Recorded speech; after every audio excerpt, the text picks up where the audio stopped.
He's been a giant killer in his career, trying to do it to him one more time. He is in. Boston Scott, another touchdown against the Giants. Hello, everybody, and welcome back to another episode of Sports Speak, episode 123. I'm Eddie Kalegi. And I'm Tim Moore. Actually, the first time in a month you've had both me and Tim on at the same time. I was busy, Tim was sick, I was sick, but now we're back and we are both here. And this is the perfect day to be back because I just have to remind everybody, go Birds. The Eagles have defeated the Giants again for the third time this season. They are moving on to the NFC Championship. We will break down the whole divisional postseason round, and we will also talk some NASCAR with the Clash a week and a half away, the Daytona 500 field getting finalized. Travis Pastrana, does he deserve this opportunity with 23-11 racing? Me and Tim see this argument very differently, so we will get to that later in the show. But of course, we know where we have to start. Now, it's just hilarious that we ended up getting a playoff game between the Giants and the Eagles when Tim and I had some harsh debates about these teams as far back as July. It all started with our episode that we did in Yonkers, New York, where we were ranking the teams in the NFC East. We both agreed that the Cowboys were number one. I said the Eagles were definitely number two, but Tim said that he had a tie in his mind between the Eagles and the Giants. Now, I will give Tim all the credit in the world. The Giants played much better this season than I and most people thought they would. Brian Dable had an incredible year as a head coach, should win coach of the year, and is going to be there for a very long time. Daniel Jones had his best season, and Saquon Barkley stayed healthy. But the Philadelphia Eagles are one of the best teams in the NFL. I knew they were going to be good from the beginning of the season, and they proved it yet again in that game. And I know some people might say, Eddie, calm down. They beat the 6th seed. Well, guess what?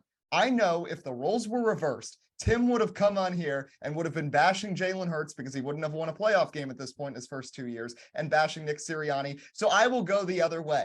The Philadelphia Eagles played a tremendous game. The Giants looked terrible. I think this also exposed just how bad the Minnesota Vikings are. I said this last episode. The Vikings were so bad against the NFC East. They would have been 0-5 against the division this year if it wasn't for the game winner from Greg Joseph. The Philadelphia Eagles, who Tim said earlier in the year, did not have nearly the same defense as the New York Giants. They suffocated Daniel Jones, specifically Hassan Reddick, who, whether they lined him up at the edge to get around Evan Neal or up the middle to break through the pressure, was back there every time Daniel Jones dropped back. And of course, the Philadelphia offense, Jalen Hurts looked just fine throwing the ball around. Boston Scott, money Boston, scored another touchdown against the Giants. And the Birds, they're playing great. Fly, Eagles, fly. Back to the NFC Championship. And as tough as I've been in the past on Howie Roseman because of the way he drafts his teams, you cannot argue he is a bad GM, because the Eagles now, with almost a completely different roster than 5 years ago, new coach, new quarterback, new offensive weapons, 9 of the 11 defensive starters are different. They're back in a position to contend for a Super Bowl. And the person who constructed that was Howie Roseman. So as hard as I've been in Roseman in the past, he knows how to construct a team. Not the best drafter, but when it comes to free agency and trades, he is the best of the best. And now the Philadelphia Eagles, a win away. They'll be facing San Francisco. But in the end, no matter what happens in that game, I'm happy because my point has been proven. The Eagles are better than the Giants. The Cowboys are gone too. And in a year where the NFC East had its best season collectively as a division since the 2001 realignment, the Eagles made it the furthest out of all of them. So I'm happy where they are, hoping for more, but I'm satisfied right now. And checkmate. The Eagles have beaten the Giants. So, Tim, I will let you, as the Giants fan, have the floor now. Well, first off, I'll say this. If the Giants had beaten the Eagles, I don't think I would ever say Jalen Hurts was terrible in the playoffs. I think it would have been chalked up to health in what my topic of conversation would have been. Because of the fact of the matter is, let's be honest, Jalen Hurts did not play his best football after coming back from injury. Of course, granted, it was a one-game span. And you just kind of worry about his health moving forward. Now, I just have a follow-up question. Has your feeling on Jalen Hurts changed as the season has gone on? Because before the year, you were questioning whether he was even the answer as the Eagles quarterback. So did his first 15 games before the injury kind of change the way you view him? I would say that definitely changed how I view him a little bit. But at the same time, does it still raise the question of if he had A.J. Brown? I'm not saying A.J. Brown's a pure difference maker, but he's a big assistance. Had he not had A.J. Brown, do you see the offense still moving the football like it has this season? Because the only reason why I say this, and this is where you give Howie Roseman a lot of credit, okay? This team has created such a triple threat where you have to almost double A.J. Brown at all times. Miles Sanders can break a run at any time. And of course, with Jalen Hurts' legs, it makes it very hard to cover that Eagles offense. And I feel like this for Jalen Hurts. He's gotten a lot better in terms of getting completion percentage. And this year, of course, not purely mobile. But I think the big thing, Eddie, if I'm being truthfully honest with you, and I think this is what we talked about as well at the start of the season a lot, the if factor for the Philadelphia Eagles this season is healthiness. The offensive line, for the most part, was healthy all year long. The defensive line was healthy all year long. And I view it like this because, again, the Eagles have a lot of superstars. You make some really, really good trades. C.J. Gardner-Johnson, for example, which is an absolute steal from New Orleans. And then of course, we know the A.J. Brown trade ends up being a massive steal because of the fact that it helps the offense for practically nothing. And then you get James Bradbury out of free agency to help bolster that secondary. The team has a lot of talent. But at the end of the day, it is for Philadelphia. My only concern going into the season was that they would have had a much harder schedule on paper than the Giants. And they ended up obviously proving me wrong to not just win the division, but ultimately put on what's been a dominant season. But this game coming up for them, in my opinion, is going to be difficult. I'm not saying they're going to lose by any means, but you go from playing, I don't want to say mediocre defenses because they have played some good defenses all season long. Of course, you played Dallas twice, which, let's be honest, even though they didn't play well yesterday, the fact of the matter is that it's still a relatively strong and respective defense. This San Francisco team is scary in many ways, just like how the Eagles offense is. Listen, the 49ers trading for Christian McCaffrey, you could say, oh, the 49ers got fleeced trading for an injury-prone player. Well, listen, with Brock Purdy, they've still yet to fail. Deebo Samuel is a versatile threat. You have Christian McCaffrey as a threat, and that defensive pass rush is incredible. Now, statistically, of course, this season, the Eagles have been a better sack-producing team than the 49ers. But the 49ers have been so good at producing turnovers, so good at minimizing points, that for what has been explosive offensive play for these two teams, I truly do believe is going to become a defensive showdown next Sunday. Because I just think this, when you talk about a game that really is Super Bowl worthy in potential, this is probably the game I'd circle and say, hey, this is the closest to a Super Bowl matchup you could probably get to this season. Because on paper, yes, do they have the upper hand in quarterback? Does the Philadelphia Eagles? But we've been saying, and Eddie, let's be honest, for every week, man, Brock Purdy's going to falter at some point. He's just going to fail. And we've been waiting now 13 weeks, it feels like, for Brock Purdy to fall apart, and he just hasn't done it yet. And again, I know streaks don't last forever, but the fact of the matter is at some point we just have to give Brock Purdy and this 49ers team credit. They're just that dang good to go out there and play good football and really be the Super Bowl threats that people have been talking about all season. And for the record, it's the last point I'll make regarding the 49ers is that, listen, I never understood the hype coming into the season, why every year some, teams would call the 49ers this massive threat to win the Super Bowl and say how they're the best built team in the NFL to win a Super Bowl. But as the year had went on, Trey Lance looked horrible. Let's be honest, injury unfortunate. Jimmy Garoppolo put them in a spot to win, gets hurt. But the fact that you bring in Mr. Irrelevant Brock Purdy, he is balling out, playing good football, and putting the 49ers in an opportune position and giving them an opportunity to win a Super Bowl proves the point further that this team is built to win a Super Bowl, and now I understand why. And listen, give Shanahan all the credit in the world. This offense has played lights out, and he has a complimentary, or I should say more than complimentary, of a defense to help. But Again, I don't know what's going to happen on the AFC side. Whoever comes out on that in that game, rather if it's Cincinnati or Kansas City, but I'd be worried if, let's say, I'm Cincinnati and I'm going back to the Super Bowl, because the fact of the matter is, I wouldn't want to play any of the defenses that come out of the NFC side.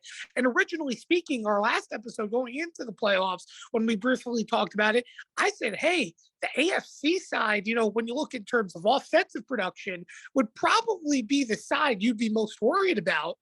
But as the playoffs has gone on, the end of the regular season's gone on, I'd say it's fairly changed. It's the NFC side I'd want to worry about the most in the Super Bowl. Yeah, I agree with that. I will say, at least for the Eagles, their AFC games this year, they did not play great. They played good against the Steelers and the Titans and the Jags in the second half, but the Colts and the Texans somehow tripped them up. So I will still say, we will talk about the AFC in just a few minutes, but those two teams are spectacular. But defensively, we saw the Niners shut down Dak Prescott. Now, I've never been a big guy on Dak Prescott anyway, and I was kind of disappointed by his performance yesterday. And again, the mismanagement from the Cowboys on the final drive of that game, I know it was going to be hard because you had no timeouts, but you still had 50 seconds to work with. And every play call they did was bad. First, they had a rollout with Dak where he almost ended up with a safety. Then they let way too much time off the clock on a completion over the middle. Then they had that throw where somehow Dalton Schultz didn't step out of bounds and he got tackled. He stepped out of bounds. This is one thing I will say that I despise about the NFL. You're always taught if a player steps out of bounds in the closing minutes, this clock stops. He slowed down and got pushed backwards out of bounds. So hence the rule is the clock continues to run. That is one of the dumbest rules I've ever heard of. The fact is, if a player is out of bounds, he's out of bounds. If he got tackled in bounds, the clock keeps running. Just because a player got pushed backwards out of bounds shouldn't change anything. If he's out, he's out. And I will say that for regards to the Dallas Cowboys, I'm not saying that's a game-changing situation, of course, because the fact of the matter is they had opportunities before that. But I would be pretty pissed considering the fact that, listen, he made the first down, got out of bounds, but because he decided to not fully embrace contact, the clock's going to keep running. But that's not a change. But that's the thing. I mean, he didn't make a complete effort to try to get himself out of bounds.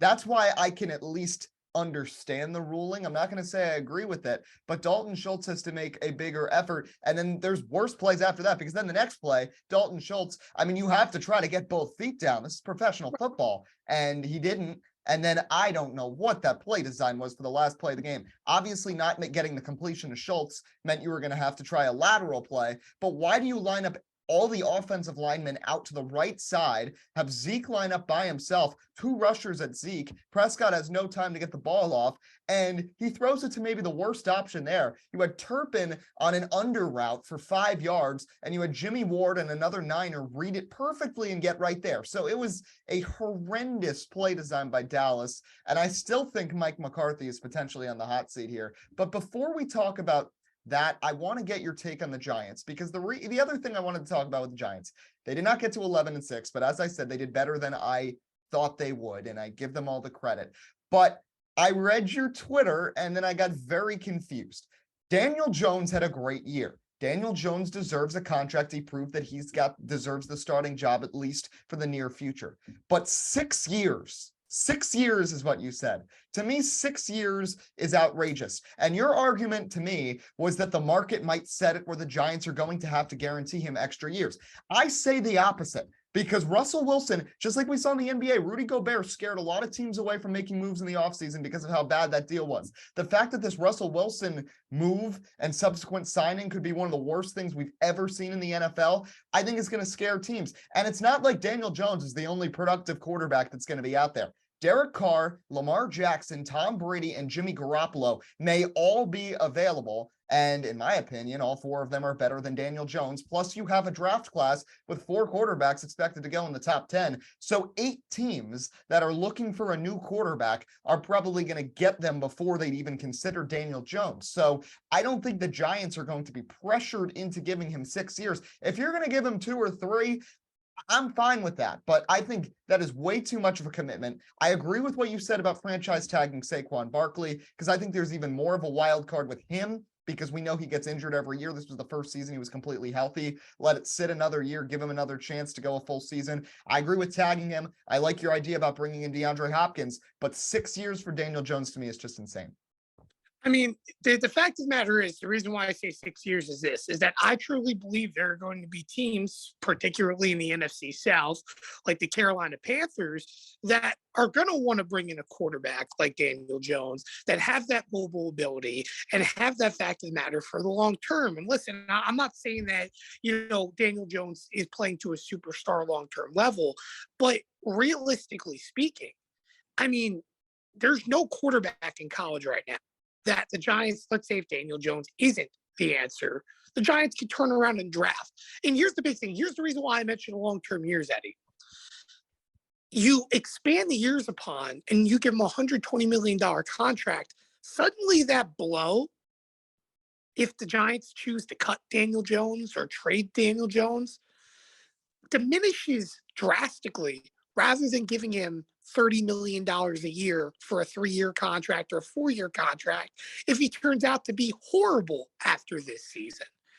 So if you think about it, I mean, on paper, he would be less of an impact and less of an issue than Kenny Galladay would be for the New York Giants. And that's at a primary quarterback position. I think the fact of the matter is this: Daniel Jones proved that he needs to be a New York Giant in the future. And while I agree, yes, 3-4 years is more realistic, I think from a financial standpoint for the New York Giants and Joe Schoen, there's ways of getting out of issues and adjusting through them. Hence why I think more years for a certain amount of money could definitely pay that factor. And the fact of the matter is this: listen, Daniel Jones needs to be paid over $100 million in the current quarterback market we have, unfortunately. I think there are teams that will pay him around the $150 million mark, to be quite frank with you. Just because of the fact that there's other quarterbacks, as you mentioned, free agency, that are likely going to make a totally a lot more money, that may have had worse years this season than Daniel Jones. And again, I don't think 1 year makes the quarterback, but I think for Daniel Jones, the Giants are going to need to get him on a contract friendly deal. And I think the true selling point, Eddie, and it goes back to why I think 6 years, 120 mil is more appropriate outside of the aspect from financially speaking, giving him about $20 million a year. But I think the other thing to think about, the Giants this year, until they cut Kenny Galladay, have an estimate about $60 million in cap space. You bring back Saquon Barkley, or Saquon, to be honest with you, has been very open about saying that he understands his value should not be as high as what it is for a superstar running back because of his 3 years of injury. If the Giants turn around and bring them back both on contract friendly terms, the Giants are going to have a lot of money to play with to go get a DeAndre Hopkins, have a lot of money to go bring in Odell Beckham Jr. And really, the big thing about the New York Giants, in my analysis at the end of the season, listen, they need to, of course, draft another wide receiver talent to really help. The O-line, let's be honest, got better as the season went on. And if you get those two receiver help, that's great. But what the Giants really need is a marquee linebacker to really help this defense. I don't think Jalen Smith played bad at all this season. Julian Love racked up a lot of tackles, but is he really a game-changing safety? I think he can bring him back. But the Giants need secondary help outside of Adoree Jackson, who, give him credit, played his tail off this postseason after coming back from injury. And Fabian Moreau, I'd love to bring him back as well, but Darnay Holmes is not the answer, as well as Robinson and everyone else in that secondary. Cordell Flott, another name to think about as well. The Giants need someone that can really cover the slot well, and they need internal help. And of course, we know they lost that after losing Blake Martinez, but that was a financial decision when it came down for Joe Schoen. And again, let's say Jalen Smith played great, but the Giants don't need help down low. They have a solid pass rush, but the big thing that, it's funny. The big thing that killed the Giants, we talked about this year, about how they have such good run stoppers. Dexter Lawrence, Leonard Williams, of course, Kayvon Thibodeau and everyone on the edge. But yet the Giants were one of the worst teams defensively stopping the run this year.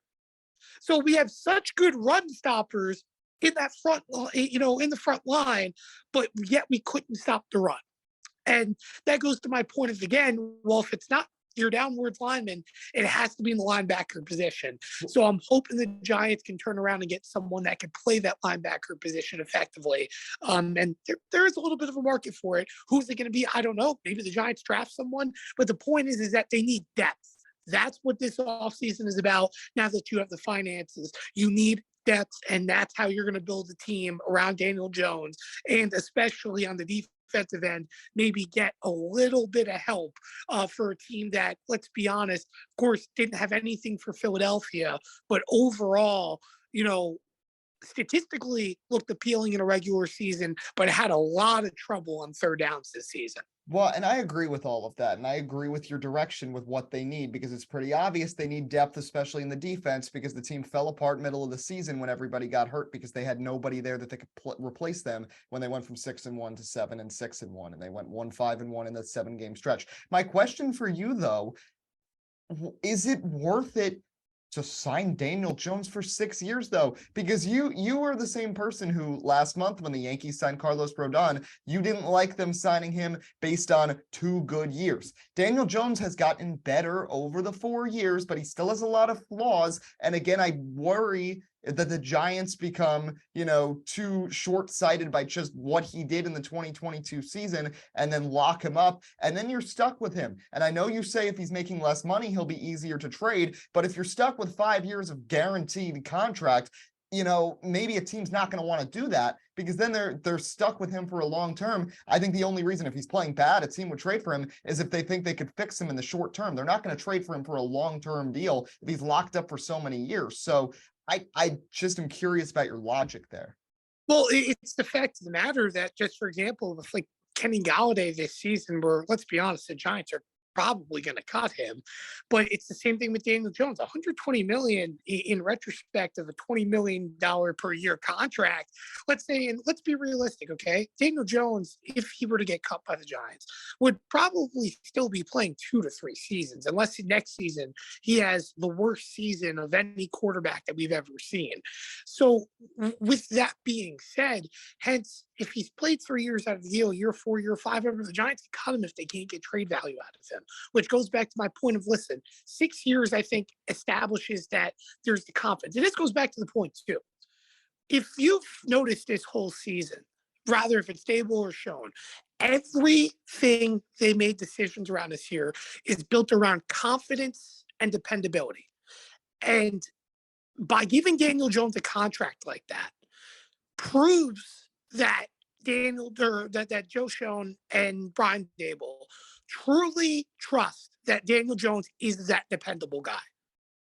So if you want to continue building positive moving forward, and again, I understand player value and so on, but if you want to continue pushing that message forward, I feel that's a way of them doing it as well.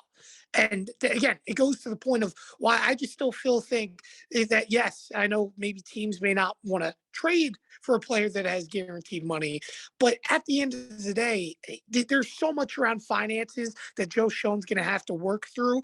And I just feel that, again, from a financial standpoint for the Giants' future, not just next season, but building down the road, that's the best way of them doing it. Because, again, I feel that the Giants have a huge opportunity this offseason to build what was a winning season and continue winning in the future, rather than us having to wait for draft picks. And I feel that this team is a step ahead than what we anticipated. And I want to point out, too, when you look at next season, of course, schedules haven't fully come out yet, but we talked about going to this season. The NFC East had a very easy schedule. Of course, there's still an off season to go, but the NFC East is going to have another relatively easy schedule next season, with there being a lot of mediocre teams from this season that all the teams in the NFC East went on to play. So needless to say, next season is another opportune time, in my opinion, for the NFC East to continue shining and continue being those teams that are not just showing up in the playoff picture so often, but maybe even be Super Bowl favorites. So NFC Championship, Eagles and Niners. I agree with you. It's going to be a low scoring game. I think both defenses are going to show up. And you were saying how Brock Purdy, he keeps defying us. We keep thinking, oh, this is going to be the game he's going to slip up. It never happens. I think we're actually going to see it on Sunday because he's never played a road playoff game before. And Philly is a raucous environment to go into. It's going to be a close game. Eagles aren't going to be dominant like they were in the NFC Championship 5 years ago against Case Keenum, but I got to ride with the Birds again. I'm going to go with the Eagles to win this one by 7. I think they're going to take care of it over San Francisco. It's going to be close, going to be low scoring. McCaffrey's going to score. I think Miles Sanders is going to have a big game for the Eagles, but I'm going to go with Philly by 7. Who's your pick for the NFC Championship? By the way, I went 4-0 in the divisional round. So Tim, you've got to, I got to go completely 0 for 3 the rest of the way, or else you're not even getting a share of the Pick'em Championship. I got very lucky in the divisional round. Yeah, well, I went 1-3 this week, but listen, stuff happens. But I'll put it like this: I think that Philadelphia, again, very competitive team, but man, I'm still so bought into now as the season's going on that San Francisco really is a Super Bowl threat. And I think that defense is superior. I'm not saying that, again, they're going to really fully shut down Jalen Hurts and make him look bad, but he's still, again, and I know he played great against the Giants, but I just still worry about the health. And especially, think about it. These the first 2 games actually, I'm sorry, 2 of the first 3 games in this divisional round, you saw injury scares. Of course, we know Patrick Mahomes, is he healthy? It looks like a high ankle sprain, which you have to worry about. You saw Josh Allen, get his bell rocked. Daniel Jones looked like even he almost got hurt on Saturday. And my point is this, is that I'm not saying Jalen Hurts is going to get hurt, but in a lot of these more physical games in the playoffs, you just worry, what that injury history and what toll it could play if it becomes a factor as the games go on against good defense. We shall see. But I truly think that it's going to come down to 3 points. And I honestly think, yes, does Brock Purdy falter a little bit? Absolutely. But I think Christian McCaffrey is going to be the difference as a playmaker for the 49ers on Sunday. So I think that to give you an exact score, I think it's going to be a 24-21 game in which the 49ers kick a game-winning field goal in the closing seconds. All right, then I'll go 23-16 Eagles. Now let's shift to the AFC Championship. Chiefs get the win over Jacksonville. I thought it was going to be close. It was. Part of that because of Patrick Mahomes' injury, but somehow, basically on one leg, Patrick Mahomes was still able to lead the Chiefs to an AFC Championship. And I know people get mad about how some of these TV analysts get a little over the top about obsessing over Patrick Mahomes. There's that one clip of him throwing a ball literally into the dirt and Chris Collinsworth saying that's an amazing play by Patrick Mahomes. But he's now 5 for 5 in making it to conference championship games. We thought this year he was going to falter because Tyreek Hill was no longer there. He no longer had his number 1 receiver. He had a young backfield with a lot of questions. His receiving core, very questionable. Guys who couldn't stick with other teams. Valdez-Scantling from Green Bay, Juju from Pittsburgh. And defensively, there were questions about the Chiefs. And the AFC West was supposedly going to be stacked. There were going to be all these elite quarterbacks in the AFC. Yet the Chiefs, again, are going to be hosting a conference championship game at Arrowhead Stadium. On the other side, the Bengals. I said it. That was going to be the one upset. Buffalo, very vulnerable. And despite having the momentum on their side, the storyline with Hamlin on their side, the weather on their side, and the home field on their side, the Bills got crushed by the Bengals. Not having Von Miller, I said it, and it was true. Not having Von Miller was a bigger loss for Buffalo than the Bengals missing pieces on their offensive line. Because remember, Bengals' offensive line was terrible last year and they still made it to the Super Bowl. Joe Burrow is an elite performer when it matters most. More so than Josh Allen. Allen is a unique athletic specimen and such a great quarterback. But when push comes to shove in big situations, it's Joe Burrow who seems to come through. And so far in his early stage of his career, Burrow has proven this. Jamar Chase had a big game. And despite the Bengals' woes with their O-line and their secondary, they played a phenomenal game. Now looking at the AFC Championship, Bengals are 3-0 against Patrick Mahomes. Burrow v. Mahomes. Mahomes has never beaten Cincinnati. He's going to be motivated, but this injury is going to be such a question with the Chiefs. And I have to say at this point, the Bengals are going to target him He's never beaten Cincinnati before. I think this is going to be the game of the postseason. Bengals are going to win it. It's going to be high scoring. It's going to be back and forth. Cincinnati, 34-28. They take down the Chiefs and go back to the Super Bowl. What's your pick? I'm going to have to agree with you. I think Cincinnati wins this. And listen, at the end of the day, when you look at it, for Kansas City, I just, listen, I understand Patrick Mahomes has never beaten the Bengals, or in terms of Joe Burrow at least. But the fact of the matter is that injury is just going to be, I feel, way too much and holds him back. I mean, think about the Super Bowl. Granted, it wasn't an injury for Patrick, but look at no O-line, no help.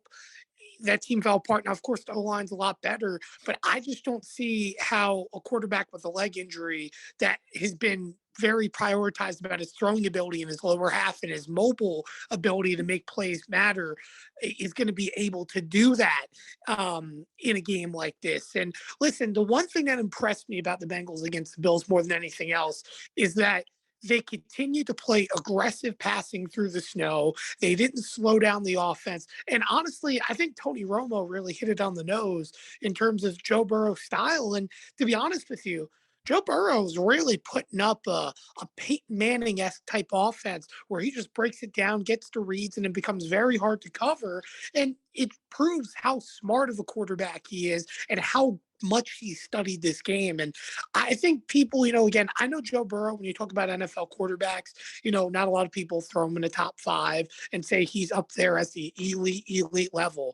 But Joe Burrow is an elite quarterback. And we're getting to an era in the NFL where the term elite quarterback can only bring you so far, because now there feels like there's so many quarterbacks we can put under the elite scale in some way or some form. But you've got to give Joe Burrow some credit. I mean, my man is just balling out, playing good football, playing good offense. And let's not forget this. Earlier in the season, a lot of us thought the Cincinnati Bengals were falling apart. 3 weeks into the season, this team was suffering. We're like, man, they're not going to come back to the Super Bowl. They're even lucky if they win the AFC North. But luckily, a couple Lamar Jackson injuries and everything changing it up ends up putting them in a position to win the AFC North, find some momentum, play some good football, and realistically putting them in a good chance to go to the Super Bowl for back-to-back seasons. I think for Joe Burrow, he's going to play good offensively, and this team is simply ice cold. And to be honest with you, compared to last season's team, very little changed in terms of what was on that roster. And I always talk about how complacency doesn't bring you many places in the world of sports. But this team has found ways to adapt, despite not, like, they made additions, but not making many major additions to help Joe Burrow out offensively. But Joe Burrow doesn't need no help beating Kansas City Chiefs. That offense can need to shine. If you're Steve Spagnuolo on the Kansas City side, you're going to need to find a way to bring the pressure as much as you can, because Joe Burrow has found ways this season to be a dual threat, running the football, in the red zone, or finding ways to use Joe Mixon in the passing game, as well as P. Ryan. And Jamar Chase is Jamar Chase. I mean, he is proving to be maybe not the best receiver in the league, because you have guys like Justin Jefferson, Devontae Adams, they're always good, but one of the best playmakers in the league. And this Cincinnati Bengals team is certainly a fun team to watch. And I think whoever they face in the NFC side in the Super Bowl is going to be a challenge, but they deserve to be back there again. Yeah, 100%. Let's finish with some NASCAR. 5 minutes left in the show. So the field is getting set for the Daytona 500. I'm very excited because there's already 41 entries.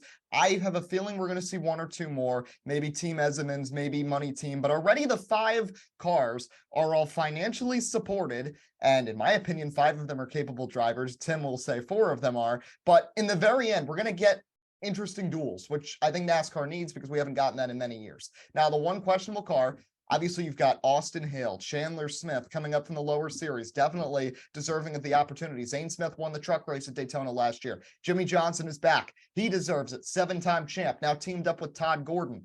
But Travis Pastrana racing a 3rd car for 2311 Racing. Personally, I am a huge fan of this. A huge surprise. People thought it was going to be Carl Edwards in the video. I'm sorry, NASCAR fans, Carl Edwards is not coming back. But Travis Pastrana, he's raced before, didn't have the most success in the past, but If Kimi Räikkönen's going to get a chance to run a cup car at Watkins Glen, why not give Travis Pastrana a chance at Daytona? And Kimi Räikkönen was guaranteed into that field at Watkins Glen. There were no DNQs in that race.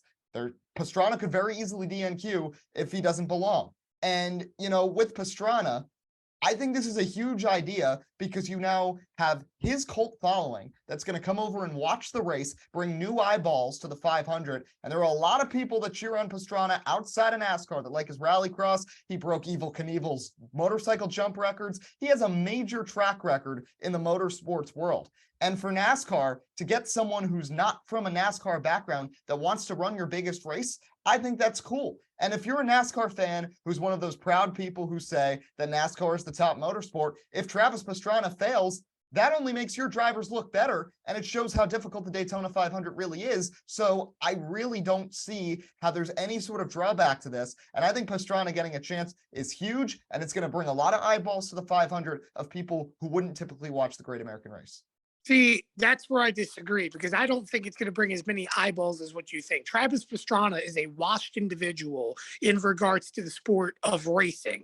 Congratulations. He's done a lot, and I'm not taking away his X Games glory. But I'd like to remind you the fact that the only reason why he's won so many X Games gold medals is because of the fact that professional athletes in the sport of supercross or motocross simply couldn't compete in the X Games because they're actively participating in their own sport. Congratulations. He's a professional stuntman, and the most he's done over the last 3 years is turn around and do America's Got Talent, because that's all he's been capable of doing. Because at the end of the day, while he started his own rallycross sport, won his own championship, and does something that races 5 to 9 races a year, which to the quote unquote determine a true champion really makes a difference. He hasn't done anything for the sport of NASCAR. In 2013, he came in the Xfinity Series. He failed miserably for a funded team that won 3 out of 5 championships in a 5-year span, and he was the embarrassment, the biggest one of them all. Crashed the car 13, 14 times in a season,